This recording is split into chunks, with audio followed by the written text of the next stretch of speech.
Hello everyone, this is प्रीति। हम बात करने वाले हैं इस वीडियो में आप ही के डाउट्स की। तो देख लेते हैं आज का क्वेश्चन है हमारे पास। Two identical charged sphere suspended from a common point by two massless strings of length L are initially at a distance d where d is less than L apart because of their mutual repulsion. The charges begin to leak from both the spheres at a constant rate. Okay. As a result, the spheres approach each other with a velocity v. Then v varies as a function of distance x between the spheres s. हमें यहाँ पर क्या find करना है? Velocity v और distance x के बीच में जो रिलेशन है उसको फाइंड आउट करना है। ओके, क्या क्या दिया हुआ है, एक फिगर पहले ड्रॉ कर लेते हैं यहाँ पर। ओके, यहाँ पर हमारे पास कुछ इस टाइप की सिचुएशन दी हुई है। दो आइडेंटिकल स्फीयर्स हैं, है ना, और ये दोनों चार्ज्ड स्फीयर्स हैं। आइडेंटिकल है, चार्ज्ड है, तो अगर हम मास की बात करें तो सेम होगा। मान लेते हैं दोनों का मास m है। और जो चार्ज है, क्योंकि आइडेंटिकल है तो दोनों का चार्ज प्लस q ले लेते हैं। बात करें इन स्ट्रिंग की, ये दोनों स्ट्रिंग मासलेस है और दोनों की जो लेंथ है वो है l। इनिशियली जब इन्होंने बात की है क्वेश्चन में, तो इनके बीच की जो डिस्टेंस है वो कितनी है, d। ओके, दोनों स्फीयर्स के बीच की डिस्टेंस। और ये d डिस्टेंस क्यों है? क्योंकि दोनों चार्ज्ड स्फीयर्स हैं। ओके, और दोनों के पास सेम चार्ज है, तो यहाँ पर क्या वर्क कर रहा है, फोर्स वर्क कर रहा है, म्यूचुअल रिपल्शन। कौन सा फोर्स होगा ये? Coulombic force. ड्रॉ कर सकते हैं डायरेक्शन। कैसे ड्रॉ करेंगे? दोनों को ज्वाइन करने वाली जो लाइन है ना, दोनों स्फीयर्स के सेंटर को ज्वाइन करने वाली जो लाइन है उसके अलोंग होगा। और क्योंकि एक दूसरे को रिपेल करेंगे तो डायरेक्शन एक दूसरे के ऑपोजिट होगी। ओके ओके, तो ये हमारे पास आ जाएगा। यहाँ पर अगर वैल्यू निकालें क्या आएगी, के Q1 Q2 दोनों का चार्ज सेम है तो ये हो जाएगा Q square divided bye D square, है ना। ये इनिशियली सिचुएशन है, इसको हम FI भी बोल सकते हैं, इनिशियल सिचुएशन में। तो ये हमारे पास सिचुएशन है जहां पर हमें मेंशन किया गया है कि जो D डिस्टेंस है वो L की कंपैरिजन में काफी कम है। उसके बाद इन्होंने क्या बोला, इन्होंने बोला है the charges begins to leak from the spheres at a constant rate. तो क्या दिया हुआ इन्होंने, ये dq/dt, और ये कांस्टेंट है। अब क्योंकि जिस चार्ज के कारण यहाँ पर फोर्स लग रहा था वो चार्ज ही कम होता जा रहा है, तो यहाँ पर फोर्स भी चेंज होगा और एज अ रिजल्ट इन दोनों के बीच की जो ये डिस्टेंस है, डी डिस्टेंस, ये भी कम होना स्टार्ट हो जाएगी। ऑब्वियस सी बात है। इसके लिए एक और डायग्राम ड्रॉ कर लेते हैं। मान लेते हैं ये हमने सिचुएशन ली है एट एनी टाइम टी, है ना। जब ये दोनों का चार्ज कम हो रहा है, ये एक दूसरे की साइड मूव कर रहे हैं बिकॉज फोर्स कम हो रहा है, तो उस सिचुएशन में ये बीच में हमने किसी मोमेंट पर ये मेजरमेंट किया है जहां पर दोनों के बीच की डिस्टेंस कितनी है, x। क्लियरली आप फिगर से देख सकते हो दोनों को कंपेयर करके, यहाँ पर ये जो x है ये d से कम है ना, क्योंकि ये तो इनिशियल सिचुएशन थी जब इन दोनों के पास चार्ज था। अब ये चार्ज कम होने लगा है तो डिस्टेंस भी कम होने लगेगी, और हम किसी मोमेंट t पर बात कर रहे हैं जब दोनों के बीच की जो डिस्टेंस है वो कितनी है, x। ओके, अब इस सिचुएशन में फोर्सेस तो अभी भी वर्क कर रहे होंगे, है ना। इस पर भी F फोर्स वर्क कर रहा है और इस पर भी, क्योंकि चार्ज तो अभी भी है इनके पास। ओके, और कोई फोर्स भी वर्क कर रहा होगा क्या? देखो, ये जो मास है इसको सस्पेंड किया गया है ना। सस्पेंड किया करने का मतलब क्या है, इस पर ग्रेविटी वर्क कर रही होगी इस डायरेक्शन में, मतलब mg। सिमिलरली यहाँ पर ओके, क्या और कोई फोर्स भी वर्क कर रहा है? हाँ बिल्कुल कर रहा है। यहाँ पर स्ट्रिंग है, मासलेस स्ट्रिंग, इसमें क्या आएगी, टेंशन आएगी। कौन सी डायरेक्शन में? इस लेंथ के अलोंग, है ना, स्ट्रिंग के अलोंग, और मास की ऑपोजिट डायरेक्शन में, मतलब इस डायरेक्शन में। ओके, तो इस डायरेक्शन में हमें क्या मिल जाएगी, टेंशन। अब देखो, अगर आपको यहाँ पर फोर्स की बात करनी है तो अब आप सीधा सीधा ये वाला फॉर्मूला अप्लाई नहीं कर सकते कि F इक्वल्स टू एम में लिख दिया और F की वैल्यू यहाँ पर प्लेस कर दी QE, जो कि हम जनरली करते हैं, है ना, जब हम चार्जेस को पढ़ते हैं किसी क्वेश्चन में। यहाँ पर ये क्यों नहीं कर सकते? क्योंकि यहाँ पर सिर्फ अकेला यही फोर्स वर्क नहीं कर रहा है, सिर्फ कूलाम्बिक फोर्स वर्क नहीं कर रहा है, यहाँ पर वेट भी आ गया है, मतलब ग्रेविटी वर्क कर रही है, यहाँ पर टेंशन भी आ चुकी है। तो अब आप यहाँ पर डायरेक्टली इसको अप्लाई नहीं कर सकते, ओके, नेट फोर्स निकालना पड़ेगा। तो नेक्स्ट स्टेप क्या हो सकता है? कंपोनेंट्स डिवाइड कर लो, जो फोर्सेस वर्क कर रहे हैं उनके कंपोनेंट्स डिवाइड कर लो एक्स और वाई डायरेक्शन में, और उसके बाद इक्विलिब्रियम वाली कंडीशन अप्लाई कर सकते हैं, ओके। तो हम यहाँ पर एक फ्री बॉडी डायग्राम बना लेते हैं। यहाँ पर इस डायरेक्शन में mg वर्क कर रहा है, और ये कौन सी डायरेक्शन है? -y। इस डायरेक्शन में कूलाम्बिक फोर्स वर्क कर रहा है, ओके। कंफ्यूजन ना हो इसलिए हम इसको Fc भी लिख सकते हैं। बात करें इस टेंशन की, देखो ना तो ये x एक्सिस है ना ही y एक्सिस है, तो क्या करना पड़ेगा? कंपोनेंट्स को डिवाइड करने पड़ेंगे। उसके लिए क्या चाहिए? एंगल चाहिए। एंगल कहाँ से आएगा? देखो, हम किसी भी सिचुएशन की बात करें, ये वाली जो ब्लू लाइन है, ब्लू डॉटेड लाइन, ये वाली है ना, एक्चुअली में इन दोनों स्ट्रिंग्स को यहाँ इस लाइन के अलोंग होना चाहिए था, इसके पास होना चाहिए था। क्यों? क्योंकि इन दोनों स्ट्रिंग्स को सेम मतलब कॉमन पॉइंट से सस्पेंड किया गया है, लेकिन नहीं है। क्यों नहीं है? क्योंकि यहाँ पर चार्जेस है जिसके कारण रिपल्शन वर्क कर रहा है। तो आप यहाँ से एक चीज नोटिस कर सकते हो, अगर हम ये एंगल मेजर करें तो सेम एंगल पर एक दूसरे से दूर जाएंगे, ओके। तो क्लियरली हम यहाँ पर भी इस चीज को मेंशन कर सकते हैं, क्योंकि अब एंगल कम हो रहा है, मान लेते हैं अब कितना हो चुका है? थीटा। तो यहाँ पर भी थीटा ही रहेगा। अब यहाँ पर कुछ इस तरह की सिचुएशन बन रही है, ये एंगल है थीटा, ओके। अब अगर मैं ये लाइन ड्रॉ करूं, देन ये किस तरह का एंगल बन गया है? Z shape angle. इसमें ये वाला एंगल और ये वाला एंगल इक्वल होता है, राइट। यहाँ पर आप इसको ड्रॉ कर सकते हो, ओके। ये कितना हो गया? Theta, okay. यहाँ पर आ जाते हैं अपने फ्री बॉडी डायग्राम में। इस डायरेक्शन में मेरे पास टेंशन वर्क कर रही है, और ये मेरे पास थीटा एंगल आ चुका है। तो कंपोनेंट्स इजीली डिवाइड हो जाएंगे। जिस साइड का एंगल हमें पता होता है उस साइड का जो कंपोनेंट लेंगे उसमें क्या लिखेंगे? कोस थीटा, और दूसरी साइड का जो कंपोनेंट लेंगे उसमें साइन थीटा। अब यहाँ पर इस टी को इग्नोर कर सकते हैं। तो ये हमारे पास सिचुएशन है, इसमें हम क्या अप्लाई कर सकते हैं? अब इक्विलिब्रियम कंडीशंस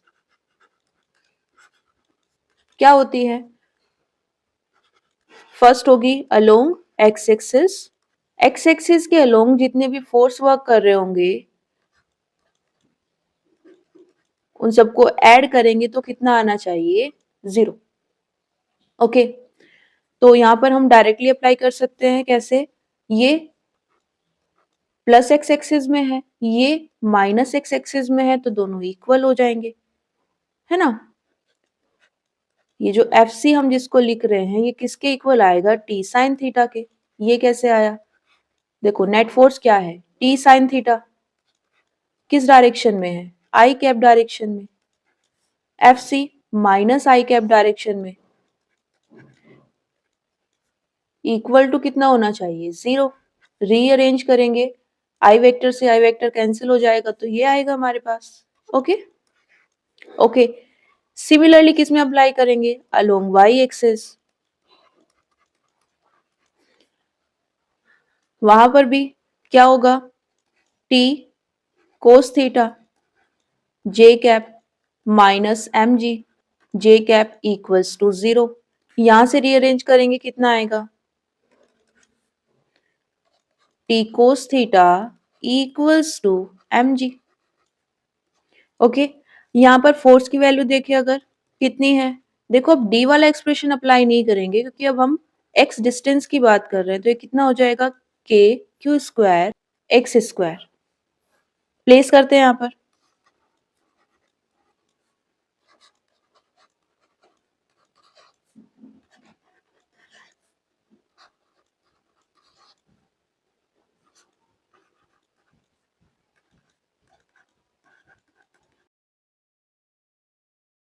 अब हमें किस-किस में रिलेशन चाहिए? देखो वैसे तो हमें रिलेशन चाहिए v और x के बीच, लेकिन वो हमें यहाँ पर डायरेक्टली कहीं दिखाई नहीं दे रही है। बट यहाँ पर हम एक और रिलेशन लेके आ सकते हैं किस-किस के बीच? q और x के बीच। और क्यूब के बारे में हमें थोड़ा बताया भी गया है कि dq/dt क्या है? कांस्टेंट। तो यहाँ से क्या कर सकते हैं? इन दोनों का रेशो ले सकते हैं। रेशो लेकर क्या होगा? यहाँ जो एक्स्ट्रा टर्म्स है जैसे t, इनकी हमें एग्जैक्ट वैल्यू फाइंड नहीं करनी पड़ेगी, ये कैंसिल आउट हो जाएगा। ओके, कितना आएगा? tan theta equals to k q square divided by mg। अब tan थीटा की वैल्यू कहाँ से आएगी?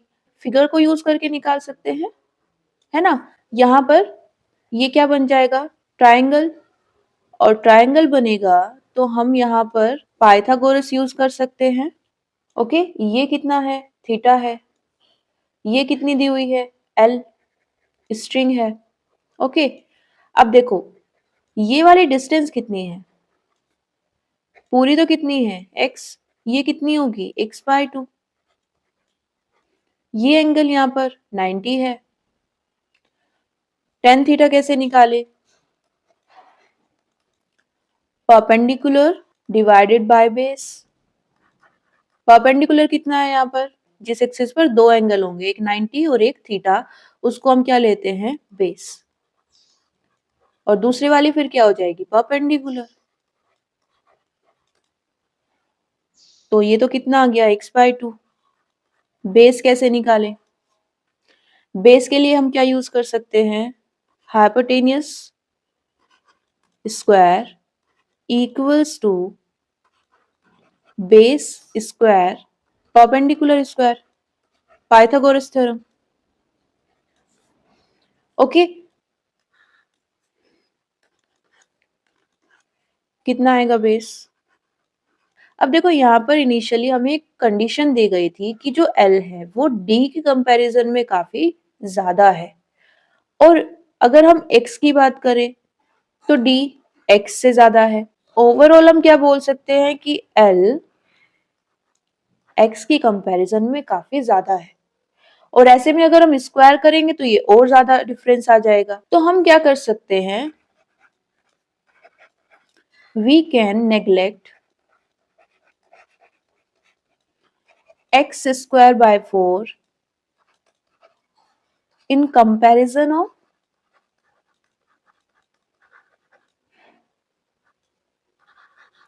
L square। बेस कितना आ जाएगा फिर? L ही आ जाएगा। अपने मेन रिजल्ट पर आ जाते हैं। तो ये कितना है? L। तो tan थीटा कितना आ गया है? x/12।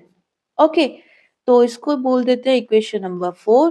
प्लेस करते हैं इक्वेशन नंबर 4 में tan थीटा की वैल्यू। ओके, रीअरेंज करेंगे, कितना आएगा? तो ये हमारे पास एक रिलेशन आ चुका है किस किस के बीच में? x जो कि डिस्टेंस है और चार्ज के बीच में, है ना? अब यहाँ पर क्या आप बता सकते हो कि कौन कौन कांस्टेंट है? क्यू के इक्वल इसको लिख लेते हैं पहले। ये आ जाएगा mg/2l और साथ में k पता है ना यहाँ पर क्या है? 1/4πε0। ओके, ये आएगा पूरा स्क्वायर रूट के अंदर और साथ में आएगा x की पावर 3/2। हमें चाहिए v और x के बीच में रिलेशन। उसके लिए हमें एक प्रॉपर्टी दी गई है कि dq/dt कांस्टेंट होता है। तो हम क्या कर सकते हैं? दोनों साइड को डिफरेंशिएट कर सकते हैं with respect to time t। क्या आएगा? dq/dt। ओके, देखो हमें यहाँ पर q पता है लेकिन ये नहीं पता है कि q t का फंक्शन है या नहीं। तो इसलिए हम अभी इसे, क्योंकि हम नॉर्मली क्या पढ़ते हैं, सपोज अगर हम लिख रहे हैं 2x और डिफरेंशिएट कर रहे हैं x की रेस्पेक्ट में, तो हम क्या बोलते हैं 2 तो कांस्टेंट है वो बाहर आ जाएगा। डिफरेंशिएशन किसका होगा? dx बाय dx का। या फिर अगर सिंपली मेरे पास यहाँ पर कोई कांस्टेंट है, सपोज़ 2 है, उसको मैं x के रिस्पेक्ट में डिफरेंशिएट कर रही हूँ, तो ये क्या हो जाएगा? 0। लेकिन हमें यहाँ पर ये नहीं पता है कि q t का फंक्शन है या नहीं, तो इसको हम अभी एज़ इट इज़ रख रहे हैं। इस कन्क्लूज़न तक नहीं लेके आ रहे हैं। ये पूरा कांस्टेंट है, ये इसको कैसे डिफरेंशिएट करेंगे? हमारे पास एक्सप्रेशन होता है, ये आ जाएगा a अगर यहाँ पर कांस्टेंट है तो बाहर आ जाएगा, t के रिस्पेक्ट में हम यहाँ डिफरेंशिएट कर रहे हैं तो ये आएगा t की power n-1। Okay, and then हम लिखते हैं dt बाय dt, जो कि कितना हो जाता है 1, और ये आ जाता है a t की पावर n-1। अब अगेन हमें यहाँ पर ये नहीं पता है कि x t का फंक्शन है या नहीं, t के साथ चेंज हो रहा है या नहीं। ओके, तो हम क्या करेंगे? सिंपली इतना उसको इस स्टेट तक लेके आएंगे, है ना? x के साथ में कोई कांस्टेंट है क्या हमारे पास? नहीं, कोई कांस्टेंट नहीं है। तो हमें सिंपली पहले इसी को डिफरेंशिएट करना है। कितना आएगा? 3/2, सॉरी यहाँ पर n भी आएगा। 3/2 x की पावर 3/2 माइनस 1 करेंगे, ये आ जाएगा 1/2, और उसके बाद लिखेंगे dx बाय dt। ओके, और इतना ही इसको यहाँ पर छोड़ देंगे। अब यहाँ पर ये क्या है? कांस्टेंट है। ये ऑलरेडी क्या था? कांस्टेंट था। तो क्या हम इसको इस तरह से लिख सकते हैं? ओके, dx बाय dt क्या होती है? Distance by time. उसको हम क्या लिख सकते हैं? वेलोसिटी है स्पीड।